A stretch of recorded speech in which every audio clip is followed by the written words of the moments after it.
Hey, what's up? I'm Pete McCarthy of Awesemo. The divisional round coming up. We're looking at the Saturday matchups and how it breaks down with some of the plays on PrizePicks. PrizePicks, these are daily prop-based contests. Make sure when you sign up, use promo code Awesemo. You get yourself a $100 first match deposit bonus. You also get 1 free month of Awesemo Plus Platinum when you sign up and make a deposit at PrizePicks. You receive an email within 24 to 48 hours. With information to redeem your free month of Awesemo Plus Platinum. Download PrizePicks in the App Store on Google Play or play on PrizePicks.com. So we'll start with Cincinnati, Tennessee. Big picture in this game. I lean towards the Tennessee Titans. I actually don't think they're a better team than the Cincinnati Bengals, but they're finally fully healthy. A.J. Brown, Julio Jones, and Derrick Henry all in the mix on offense for this Tennessee team. They have not been healthy together very often. So I do think that Cincinnati is probably going to be playing from behind in this game.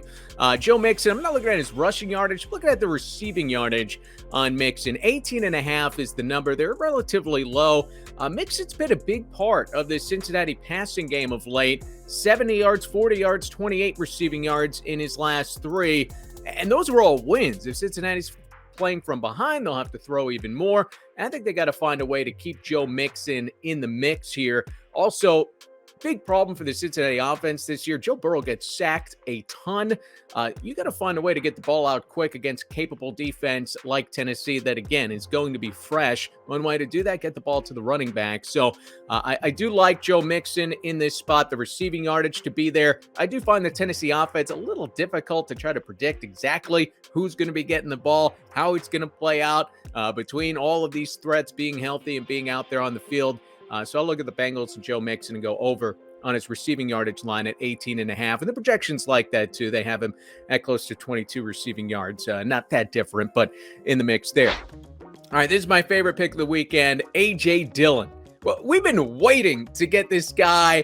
January football, Lambeau Field. The temperature is going to be extremely low. We're looking at 38.5 rushing yards for A.J. Dillon, and he's been such a big part of this offense when Aaron Jones got hurt. And even when he's come back, they've continued to mix in A.J. Dillon.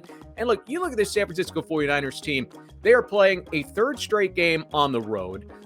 They were banged up last week. Now, they're expected to have Fred Warner and Nick Bosa on the field, but are these guys actually going to be 100%? And when we get to the second half and it's the third quarter and maybe the Packers are up a score, does A.J. Dillon start running downhill at these guys? That's exactly what I expect to see. So I like the over here for Dillon, 38.5 rushing yards. I'm going over that.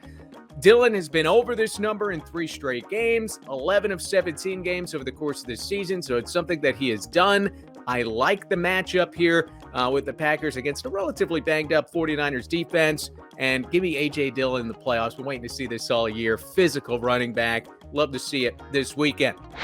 Here's a pick that kind of jives with that. If A.J. Dillon's going to be taking over the game in the third quarter, being a big factor, start running downhill a little bit, then the Packers aren't going to need Aaron Rodgers going back and throwing 45 times in this game. So I'm going under on the completions for Aaron Rodgers. No knock on Rodgers, but I think it jives well with Dillon, with this running game being a factor for the Packers. There's a lot of different ways for them to beat you.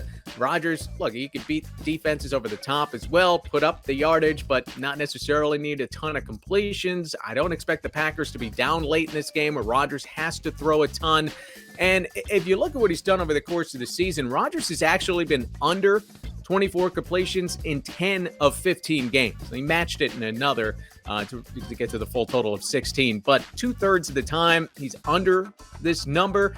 So in a cold weather game where I do think the Packers can lean on their running game a little bit, I don't think they need Aaron Rodgers to be throwing the ball over and over and over. And the projections agree with that big time here. Projected for 21.5 completions by Awesemo. That's a full 2.5 completions under. So again, the way that I see this game playing out, the way the projections have it with Aaron Rodgers, I like this one as well. And again, I love the way that it pairs up with A.J. Dillon. Give me a lot of Dillon in that third quarter and Aaron Rodgers under on the completions here. So you can play all 3 of these. You could do a flex play it a little safe. You get 2 out of 3. You get a little chunk, but not the full diggity here. If you get all 3 in a power play, you get 5 times your money. So that's the way that I like to play it. Go to PrizePicks.com. Use promo code Awesemo for a match up to $100. Make it happen on PrizePicks.com.